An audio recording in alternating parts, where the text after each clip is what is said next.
Bom dia, galera. Nós vamos começar com uma videoaula falando um pouco sobre as grandes navegações.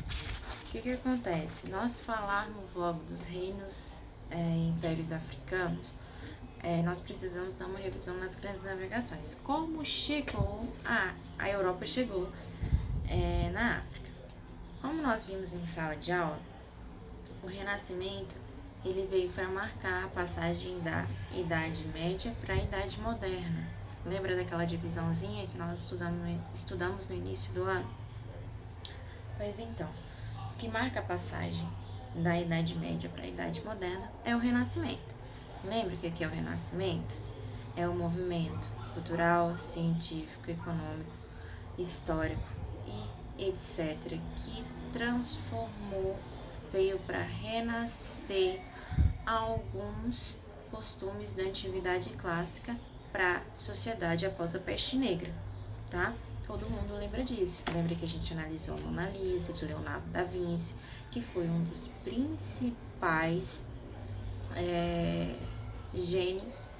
Nós estudamos Galileu Galilei. Lembra em sala de aula que a gente fez a leitura e eu expliquei junto com a leitura para vocês? Nós vamos fazer isso hoje nas grandes navegações. Nós vamos começar no capítulo, na página 94 e 95, como nós sempre fazemos em sala de aula. Para quem está assistindo esse vídeo e não é meu aluno do 7º ano, porque esse conteúdo é do 7º ano, pro fundamental, eu sempre uso a metodologia de utilizar a leitura explicativa do livro. Nós lemos o livro juntos, enquanto nós estamos lendo, estou explicando, tá? Então, não vai ser diferente na videoaula, porque alguns alunos não leem o livro. Muitos pais, muitas vezes, não conseguem ter esse tipo de controle e eles não leem, eles não gostam de ler. Para incentivar essa leitura, essa busca da informação com o livro, eu sempre utilizo uma leitura explicativa analisando as imagens do livro. Então, as pessoas que estão assistindo essa videoaula e acharem, por exemplo, que eu estou lendo demais e não estou explicando, realmente eu faço isso com eles, tá? Eu faço a leitura, nós sentamos, fazemos a leitura do livro enquanto eu estou lendo, eu estou explicando, analisando a imagem junto com eles, porque fica para melhor compreensão dos alunos do fundamental. Enfim, nós vamos conversar na página 94, começando na página 94 e 95, tá? Nós vamos fazer, como sempre, a análise da imagem da abertura do capítulo, as grandes navegações. O que nós estamos vendo nessa imagem? Para quem não tem o livro, essa imagenzinha aqui, tá? Enfim, o que nós conseguimos analisar nessa imagem? Nós temos um barco, correto? Nós temos monstros marinhos, aqui, um monte de monstro ao redor do barco. Nós temos um mapa mundi antes das grandes navegações, ok? Então vamos lá. O que nós estamos vendo? Nós estamos vendo nessa imagem? Nós estamos vendo um monte de monstros olhando para o barco. Mas, professora, como assim? Existiam esses monstros marinhos? Como as pessoas viam as navegações antes de iniciá-las? Vamos lá. Eu até falei no vídeo introdutório, nós falamos dentro da sala de aula, que a época da Idade Medieval, a Igreja Católica era uma instituição política. Uma instituição política que governava junto com os senhores feudais e alguns reis e tinha poder sobre a população, ou seja, tinha terras feudais. Lembra que eu falei isso em sala? Tinha terras feudais, tinha o imposto do tostão de Pedro, que todos os vassalos tinham que pagar 10% do valor do que eles estavam, da colheita, enfim, eles tinham que dar 10% para a igreja. Muito desses 10%, alguns senhores feudais acabou dando algumas terras para a igreja. Quando veio a questão das invasões bárbaras, desde o Império Romano que isso sempre aconteceu, e a igreja sempre foi assim, só que na Idade Média piorou muito, porque as pessoas, quando veio as invasões bárbaras, as pessoas, elas começaram a ter a fé como ponto de apoio, porque quando o Império Romano caiu, quando houve a queda do Império Romano das invasões bárbaras, que foi o marco de início para a Idade Média, as pessoas elas ficaram desesperadas porque ficaram sem proteção. Então elas ruralizavam-se, elas saíam dos centros urbanos e iam para a zona rural. No que chegava lá, pediam ajuda para os senhores de terra. Em troca dessa ajuda que o senhor de terra dava pro camponês, ele tinha que dar algumas porcentagens do que estava produzindo, e aí veio o feudalismo. Enfim, mas nosso foco não é isso. A igreja dominou muito na Idade Média, porque quando houve as invasões bárbaras, principalmente dos francos, os francos, para tentar conquistar a igreja e trazer a igreja para eles, porque diferente dos vikings, dos húngaros, ostrogodos, etc., os francos eles eram uma sociedade mais, como se fala, eles já tinham uma organização muito mais, eles não eram tão selvagens igual os vikings e etc. Então, eles se aliaram com a igreja, deram várias terras para a igreja, e no que eles deram essas terras para a igreja deu apoio para eles. E dentro desse meio, a igreja virou uma grande senhora feudal, então ela era uma instituição política. Quando veio a passagem da Alta Idade Média para a Baixa Idade Média, a igreja continuou sendo uma instituição política muito maior, mesmo depois do feudalismo. Então, o que acontece? A igreja manipulava as pessoas. Como assim, professora? O que é manipular? Ela controlava as pessoas. Como ela controlava? As pessoas não tinham acesso ao conhecimento. Não tinha escola, tá? Como nós temos hoje, nós temos acesso à escola, à internet.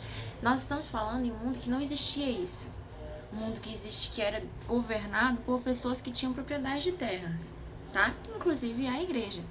Então, assim, quando a pessoa não tem conhecimento daquilo, ela não sabe que ela está sendo enganada. Eles não tinham acesso à Bíblia, eles não tinham acesso a grandes informações. Era um trabalho, a vida era um trabalho servil, um trabalho para servir as pessoas que tinham as propriedades de terra. Então, o que acontece? Facilitou o controle da igreja em cima da população. A igreja conseguia controlar a população. Se eu não tenho acesso à Bíblia, por exemplo, se hoje nós não tivéssemos acesso à Bíblia, nós poderíamos ser muito bem enganados. E a igreja fazia isso, tá? A igreja vendia pedaço do céu, a igreja vendia lágrima de Jesus, vendiam coisas que hoje nós sabemos que é mentira, mas na época as pessoas não sabiam disso. Então, para a igreja não perder o dinheiro que ela tomava das pessoas, ela não dava informação para as pessoas, e muito menos os ricos, que era muito mais fácil controlar uma pessoa que não sabe de nada. É muito fácil para um rico, para a igreja, controlar uma pessoa que não sabe de nada nessa época, tá? E aí, o que acontece? A igreja, ela condenava muito a questão das navegações. As navegações eram feitas no mar Mediterrâneo. No mar Atlântico não havia navegação, porque era conhecido como mar tenebroso. Como assim, professora, o mar tenebroso? Vamos lá, aí que entram os monstros marinhos, tá? Alegava-se que existiam monstros marinhos, buracos negros. Vem a questão do conto das sereias, tá? Que a sereia encanta o marinheiro e etc. Come ele depois no mar, ok? Então, esse contexto explica essa imagem aqui, tá? Porque os mapas, eles relatavam isso. Quando você olha um mapa medieval, aí uma curiosidadezinha que vocês podem pesquisar, mapas medievais. Quando você olha um mapa medieval, você vê monstro marinho, você vê baleia gigante, você vê polvo gigante. Quem aqui já assistiu Piratas do Caribe? Que já viu aquele polvo gigante que tem no Piratas do Caribe, que sai engolindo tudo? Então, a igreja colocava como isso. As pessoas viam um mar como isso. Você iria navegar num mar desses? Você não ia navegar num mar desses. Quando veio o Renascimento, que veio os maiores gênios, Leonardo da Vinci, Galileu Galilei, Nicolau Copérnico, etc., que foram grandes cabeções dessa época, o Renascimento ele veio para dar um tchan, para acordar as pessoas do que estava acontecendo, para desalienar as pessoas. O que é desalienar as pessoas? Levar informações ideológicas para essas pessoas. Então, esse mapa aqui relata um mapa medieval, tá? Era relatado dessa forma, marinheiros sendo observados por monstros marinhos dentro do mar, ok? Professora, mas como que começou as grandes navegações, sendo que todo mundo tinha medo do mar? Como começou as grandes navegações? Se a igreja colocava a terra como plana. Já pensou a terra plana? Você navegando ali numa boa, beleza, tem um monte de monstro marinho pra gente comer, mas você tá navegando ali numa boa. E aí do nada você cai no vazio da terra, no universo. E o mar, professor? Será que o mar caía no universo? É meio sem lógica, não é? Então o que acontece? No próprio Renascimento, por cálculos matemáticos, foi provado que a Terra era redonda. Então, o Renascimento veio para clarear a mente da sociedade, passagem da Idade Média para a Idade Moderna, ok? E começou as grandes navegações, e a gente vem com vários descobrimentos, a gente vem com várias transformações dentro da sociedade. Vamos lá, aqui tem um mapazinho mundi, produzido em 1512 por Jerônimo Marini. Jerônimo Marini. E aí a gente vê um mapa que não tem, por exemplo, os Estados Unidos, não tem nesse mapa. Por quê, professora? Nós estamos falando de um mapa antigo, um mapa das grandes descobertas, tá? Aqui já tem o Brasil, tem África. A África não tá desenhada realmente como ela é, tá? Tem a América, ok? Nós não temos a Oceania, vocês estão observando aí, tá? Nós não... Aqui mostra que a Ásia é um grande território de terra que junto com a América, eles não sabiam que existia uma separação dos mares, ok? Vamos para a próxima página? Página 96. Vamos lá. O que foram as grandes navegações? As grandes navegações é um nome dado a um conjunto de expedições marítimas, tá? Que aconteceu após o Renascimento. Vamos olhar aí no mapinha das grandes navegações, este mapinha, bem aqui. O que nós estamos vendo aqui nesse mapinha? A professora não é tecnológica o suficiente para colocar um slide no vídeo, mas calma. Quando a gente olha esse mapinha aqui, vocês têm aí acesso, tá? Para quem tem acesso na página 97. Quando a gente olha esse mapinha aqui, a gente vê vários pontinhos saindo da Europa. Nós temos aí pontinho verde, Cristóvão Colombo saiu da Espanha e foi em busca da América, tá? Aí, no pontinho roxo, Fernando de Magalhães e Sebastião Elcano deu a volta na Terra para provar que a Terra era redonda. Olha que legal. Antes, todo mundo achava que a Terra era plana, todo mundo tinha medo de navegar no mar. E agora nós temos uma expedição que dá a volta na Terra, provando que a Terra é redonda. Olha que interessante. Nós temos Pedro Álvares Cabral, que descobriu o Brasil, ele era português. Nós temos Vasco da Gama, que descobriu África, que descobriu Índia. Professora, quando eles começaram as grandes navegações, eles estavam em busca de quê? Eles estavam em busca de especiarias, tá? Quando eles saem, quando o Vasco da Gama sai de Portugal para fazer a primeira grande navegação, quando ele sai de Portugal, ele sabe para onde ele está indo?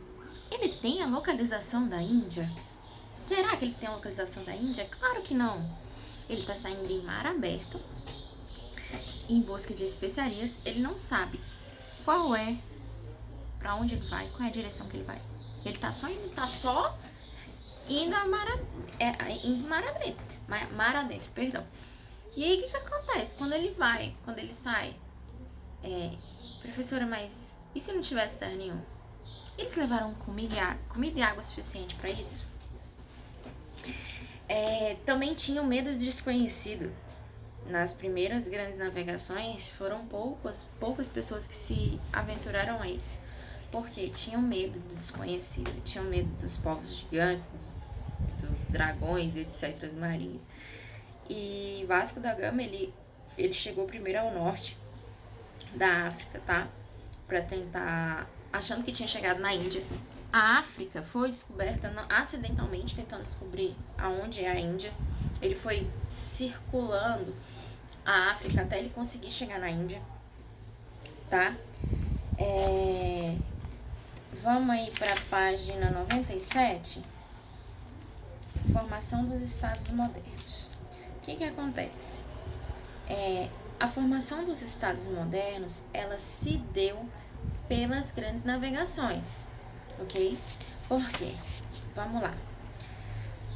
Portugal descobriu várias localidades da África, descobriu Brasil, descobriu Índia, descobriu não, encontrou, porque já tinham nativos, então em todos esses lugares já tinham nativos, não era uma terra sem ninguém, tá? Cristóvão Colombo, quando chegou na América, tinha o Império Azteca, Império Inca, que nós vamos estudar também essa parte. Pedro Álvares Cabral, quando chegou no Brasil, ele encontrou os índios, teve contato com os índios, tá? Nós também vamos estudar isso esse ano. Vasco da Gama, quando chegou na África, encontrou os nativos da África. Nosso próximo conteúdo é Reinos e Impérios Africanos e a gente vai ver como foi essa chegada dos portugueses.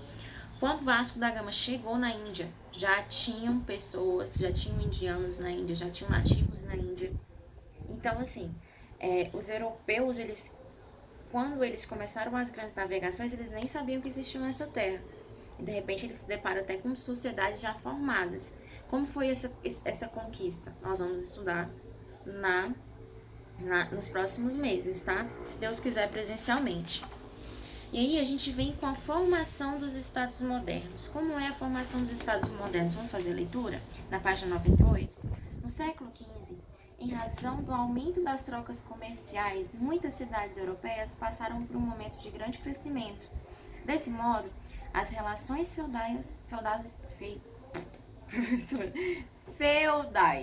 estavam se enfraquecendo. Nesse contexto, os comerciantes conhecidos como burgueses, lembra que nós estudamos lá na Baixa Idade Média a formação dos burgueses? Quem eram os burgueses? Eram os comerciantes, tá? Enfrentavam dificuldades para vender seus produtos, pois as estradas que eles percorriam eram precárias e inseguras. Além disso, não havia uma moeda unificada para todos os feudos. Galerinha, lembra que o que marca a passagem da Alta Idade Média para a Baixa Idade Média, uma das coisas que marca é a volta da circulação da moeda, porque no período feudal não tinha moeda, era a base de troca.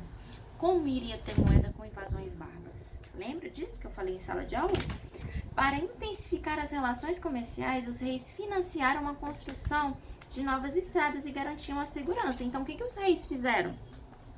Os reis pegaram e começaram a financiar estradas, financiar a segurança, tá? Começar a dar mais assistência para esses burgueses. E qual é a intenção dos reis em agradar a população? É ter apoio. Quando tem uma eleição, vamos atualizar um pouquinho. Quando tem uma eleição, o que os políticos fazem? Galerinha, o que eles fazem? Aqui em Lusiânia, o que eles fazem quando tem eleição? Os políticos, a gente não vê os políticos. Nós não temos contato, né? Mas durante a eleição, nós temos muito contato com políticos. Muitas passeatas, político tá na feira, político tá no shopping. A gente tá vendo eles, a gente tá no meio deles. E aí, quando nós vamos votar, a gente vota naquele político que mais trouxe benefício durante a campanha. Pelo menos a maioria das pessoas votam assim. Eu não tenho costume de votar assim. Mas, por exemplo, aqui onde eu moro mesmo, tem muito político que enche os tanques de gasolina da população. O que ele tá fazendo? Ele tá tentando conquistar a população, dando benefício pro indivíduo. E é isso que os reis faziam nessa época para ter apoio. O rei pegava e falava assim, os comerciantes estão precisando de uma estrada melhor? Beleza, vou arrumar a estrada porque eu tenho um apoio do comerciante. Porque se a população se voltar contra mim, eu deixo de ser rei. Entenderam isso? Eu, professora Camila.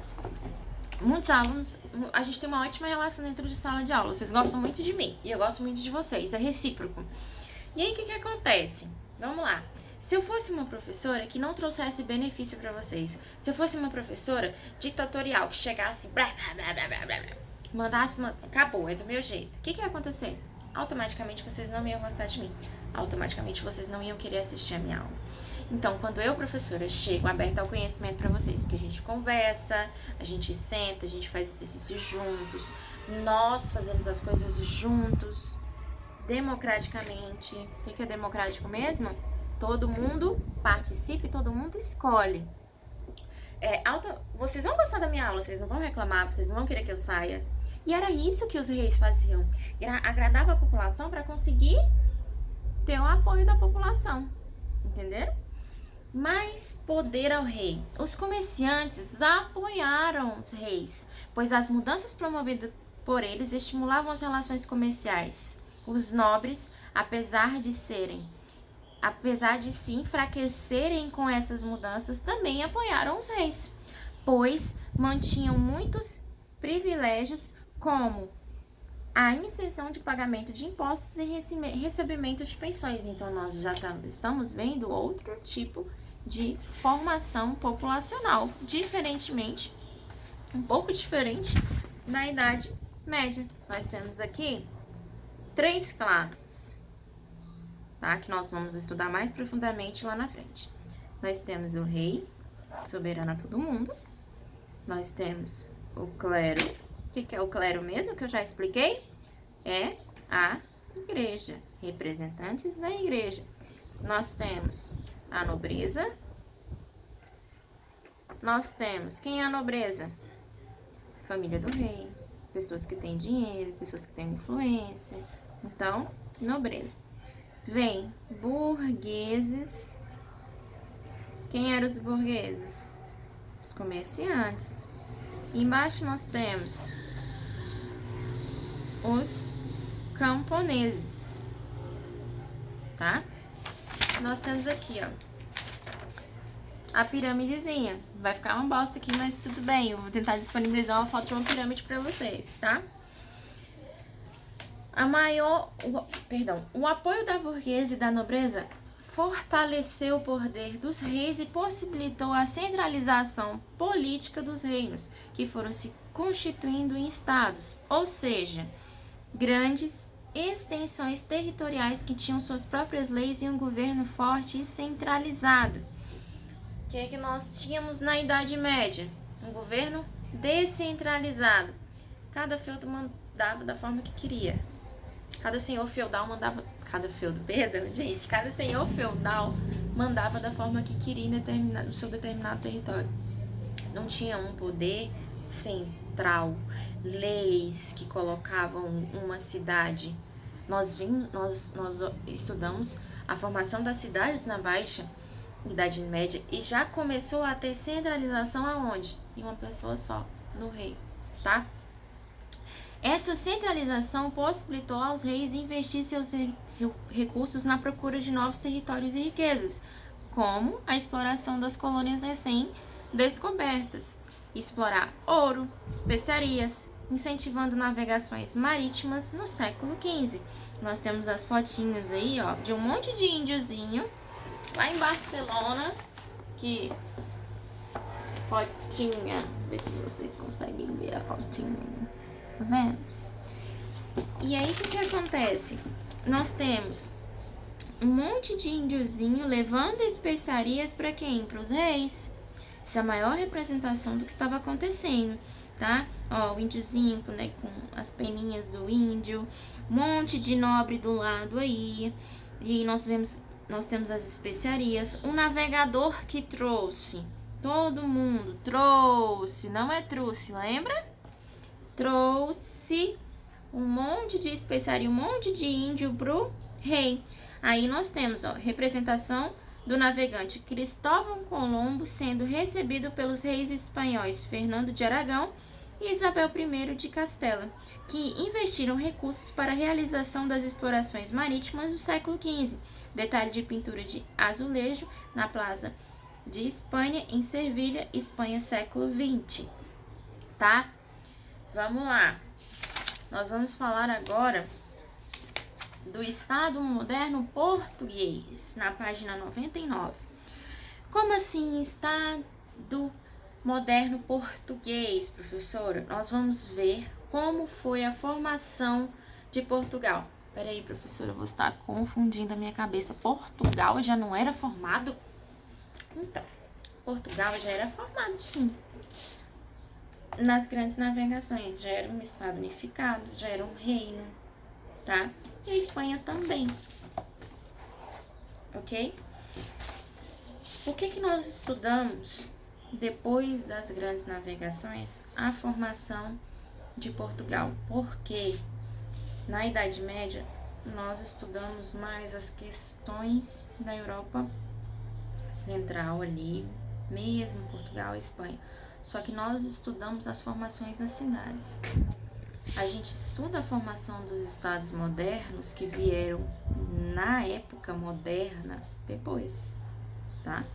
A unificação do território de Portugal e Espanha veio depois da Idade Média, porque na Idade Média ainda estava começando o processo das formações das primeiras cidades, tá? Primeiros reinos.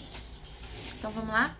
Durante o século XVIII, parte da Península Ibérica foi dominada pelos muçulmanos, que estabeleceram um governo próprio e passaram a administrar a região. Professora, quem eram os muçulmanos?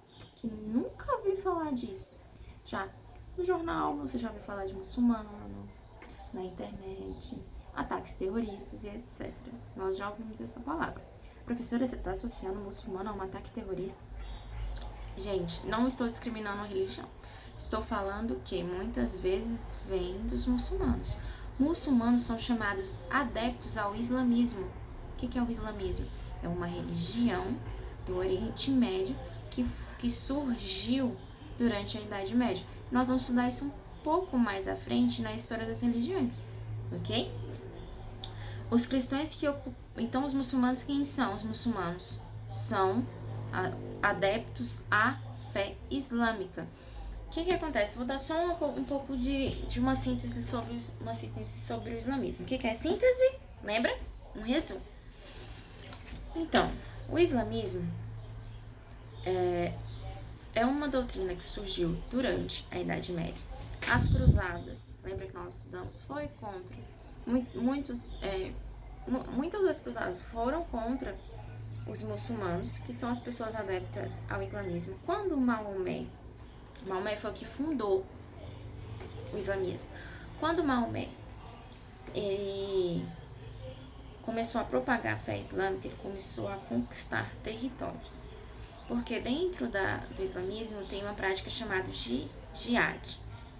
Se você não consegue converter a pessoa pela fé, você pode converter pela força, tá? E você tinha que conquistar territórios, levar Alá para todo mundo, levando o monoteísmo, que é a fé a acreditar em um só Deus. Então, Maomé e os califas, que eram os sucessores de Maomé, começaram a conquistar esses territórios, tá? E as pessoas que participavam dessa religião se chamam muçulmano. Se você é muçulmano, você tem que ajudar a conquistar o território para o islamismo. Então, automaticamente, você era como se fosse um guerreiro, tá? Não quer dizer que todo muçulmano, gente, ia pra guerra para poder conquistar o território. Não era bem assim, tá? Tô falando de um modo geral. Os cristãos que se ocupavam na região do norte da península passaram a organizar expedições para conquistar territórios muçulmanos. Essas batalhas se intensificaram a partir do século XI e mais tarde passaram a ser chamadas de reconquista. Nós também temos a cruzada, tá? Foi nesse contexto que teve início da formação do Reino de Portugal. A partir de 1125, o nobre Dom Afonso Henrique passa a lutar para tornar o condado portucalense um reino independente. Ou seja, nós podemos perceber que Portugal era um condado, ou seja, ele era um pequeno território. E aí Dom Afonso Henrique passou a querer conquistar outros territórios. Foi nisso que ele deu origem à formação de Portugal. Dom Afonso venceu batalha contra exércitos muçulmanos e também contra o reino cristão de Leão e Castela, um dos reinos que no final do século XV formaria a Espanha, tá? Então, pode perceber que dentro da formação de Portugal, Portugal também queria dominar os territórios da Espanha, que foi formado de uma forma bem legal, que eu vou explicar para vocês. Em seguida, Dom Afonso fundou o Reino de Portugal, tornando-se primeiro estado moderno europeu e dando início à dinastia Borgonha. Olha que legal, o Portugal foi o primeiro estado moderno. Que interessante, né? Então, pode ser que Portugal, pode ser não, é certeza que por isso que Portugal é um dos maiores estados que financiaram as grandes navegações, as descobertas. Portugal foi um dos maiores descobridores e exploradores, com a maior quantidade de colônias. Brasil foi colônia de Portugal, África foi colônia de Portugal, tá? Deu muita riqueza para Portugal, gente. Após a criação do reino, os portugueses passaram a expandir seu território, dominando novas regiões até então ocupadas pelos muçulmanos. Em 1385, subiu ao trono português a dinastia Aves, que consolidou a unificação da política do Reino de Portugal. A centralização do poder nas mãos do rei, a posição geográfica de Portugal e o conhecimento sobre as navegações que os ibéricos tinham aprendido com os muçulmanos foram fundamentais para que os portugueses pudessem iniciar as grandes navegações no século XV. Então, a origem, dos motivos que Portugal iniciou as grandes navegações foi a questão de aumentar o seu território, tá? Gente, o que acontece? No Estado moderno, nesses estados, o que acontecia? Começou a formação do Estado português, a Espanha, etc. E eles ficavam querendo competir quem tinha mais poder. Quem era o monarca que tinha mais poder. E nisso foi um grande desenvolvimento tecnológico, desenvolvimento cultural, desenvolvimento em questão de descobrimento de terras, de exploração de terras e etc, tá? Vamos lá. Vocês podem ler aí, ó, o termo reconquista, tá? Da página 99 mesmo que nós estamos falando. É bem interessante até responder essa questãozinha se vocês quiserem. Depois eu dou isso no caderno, tá bom? Lembrando que isso é do 7º ano, gente. Primeiro, pelo amor de Deus, primeiro, terceiro ano. Alguns perguntaram pra mim se era pra eles, era a videoaula que eu ia gravar, mas não é. Infelizmente, não é no momento. Mas eu vou gravar, tá? Essa semana sai. Vamos lá na página 100? Vamos lá? Vamos lá. Professora, tem uma dúvida, que com certeza eu ia ouvir isso. Então a Igreja Católica, ela foi extinta? As pessoas não acreditavam mais na Igreja Católica? Galerinha, o que acontece? Nós vamos falar também de Reforma Protestante. Nós vamos falar sobre isso. Reforma Protestante foi... Martinho Lutero era um monge da Igreja Católica. E ele se colocou contra a venda de indulgências, pregou 95 teses contra a Igreja Católica e formou a Igreja Protestante, que vocês conhecem como Igreja Evangélica, tá? Mas isso não tirou o prestígio da Igreja Católica, muito pelo contrário. A igreja, ao ver que ela estava sendo desmoralizada de alguma forma, ela começou a incentivar as grandes navegações também. Nas primeiras expedições, elas não teve muita participação, mas nas outras a igreja teve. Que nós temos a companhia dos jesuítas, que fez a catequização dos nossos índios e etc, tá? Na página 100, o caminho marítimo para as Índias. Os portugueses e espanhóis foram os primeiros a tentar encontrar o caminho marítimo ligado à Europa e às Índias. Vasco da Gama foi o primeiro, ele era